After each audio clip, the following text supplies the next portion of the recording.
We can, and we will. We can, and we will. Hello ladies and gentlemen, everybody, nizere ko mwese mumeze neza cyane. Abari mu bice bigiye bitandukanye ku migabane yose y'isi, ndavuga Asia, Europe, Africa ndetse n'ahandi henshi hagiye hatandukanye. Hari abantu benshi batwereka ko badukurikiranye cyane abantu b'i Burundi. Turabakomeje kubifuriza gukomeza kugira ibihe byiza cyane, ndetse n'abanyarwanda n'aba Tanzania, abanyakenya cyane muri East Africa. Twabonye aribo bantu badukurikirana cyane muri iyi minsi. Rero abantu bakunda ibintu bijyanye na filme cyangwa se abantu bakunda gukurikirana filme, ngiye kubereka filme zijye gusohoka muri iyi minsi. Akaba ari filme zigomba kuba zizabashimisha cyane, zose nyinshi zizasohoka muri uyu mwaka w'ibihumbi 2026. Hari filme ya mbere yitwa Beauty in Black. Iyo filme murayibonye, yakinwe n'umukobwa bita Perry. Iyo filme rero ukuntu ibimeze, ni filme kuko njye nabashije kurebaho trailer yayo, ni filme ibiri imeze nkaho umuntu warebye filme bita All Queen's Men. Urabona ko ni season ya gatatu, The End of Any Empire. Ni ukuvuga ngo abantu bakurikirana All Queen's Men, uwo mukobwa n'ubundi agaragara muri iyo filme, uwo ngo bita Perry, ariko ntago yagaragayemo nk'umu acteur principal. We abakora mu kabari k'umuyobozi w'ako kabari nyine, k'umuntu ushobora kuba arakurikiranye filime yitwa All Queen's Men. Uwo mukobwa ahita amwibuka. Uwo mukobwa rero bamwita Perry, akaba ari umukobwa umaze gufatisha cyane muri Hollywood mu bijyanye n'amafilme. Ubwo rero abantu bakunda filme, iyo nimwe muri filme nabakangurira ko muzakurikirana. Izasohoka mu kwezi kwa karindwi k'umwaka wa 2026. Ikaba ari filime irimo n'abandi bakteri. Urabona ba Richard, uri kubonamo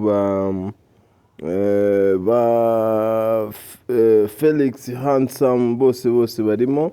Hanyuma indi filime yindi igomba gusohoka bayita City Top 2. Ni City Top 2 ni filime yamenyekanye cyane mu myaka yashize kubera abakteri bayikinnyemo.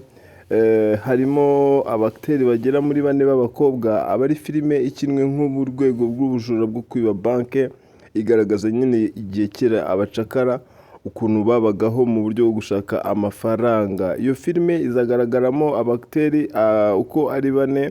Harimo Angelina Jolie, umugore wahoze ari umugore wa Brad Pitt. Hagaragaremo uwo bita Queen Latifah.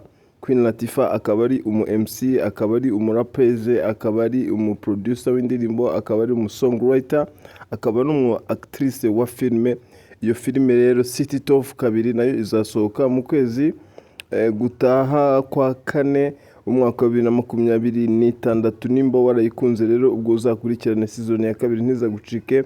Akaza indi season bita Money Heist, abantu benshi bayizi ku izina rya La Casa de Papel.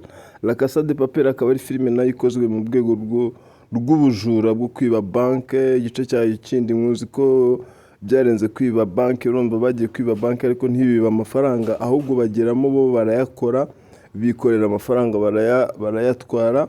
Urabizi harimo abo bita ba Nairobi, abo bita ni benshi. Urabona uwo ni Professor, ari nawe buri acteur principal. Uwo ni Barline ubonye kuri iyo foto. Ariko Barline n'ubundi nawe ari filime ye yakoze ku giti cye, nayo izasohoka yitwa Barline rero akaba ari filime nayo izasohoka muri uyu mwaka wa 2026.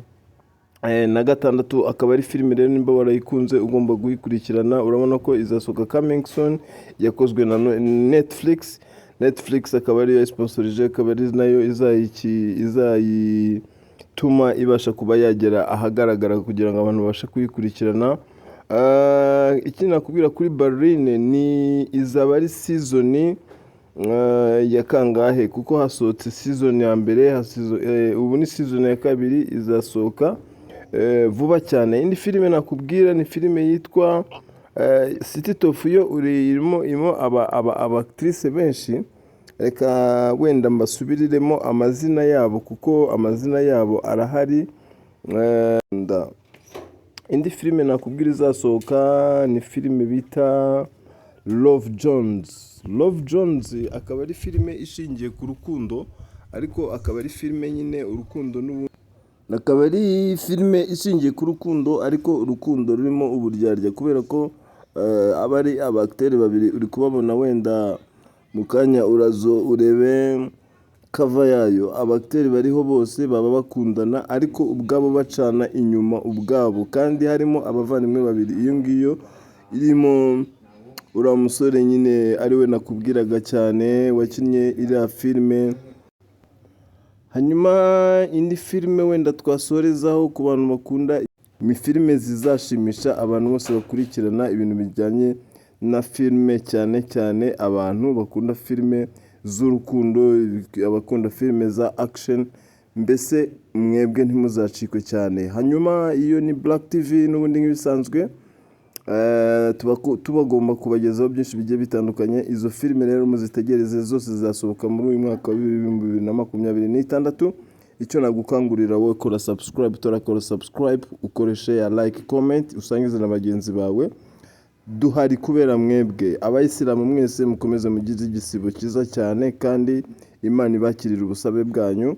Hanyuma reka mabwira ngo hasta la vista Victoria siempre. Assalamu alaikum wa rahmatullahi wa barakatuh. We can, and we will.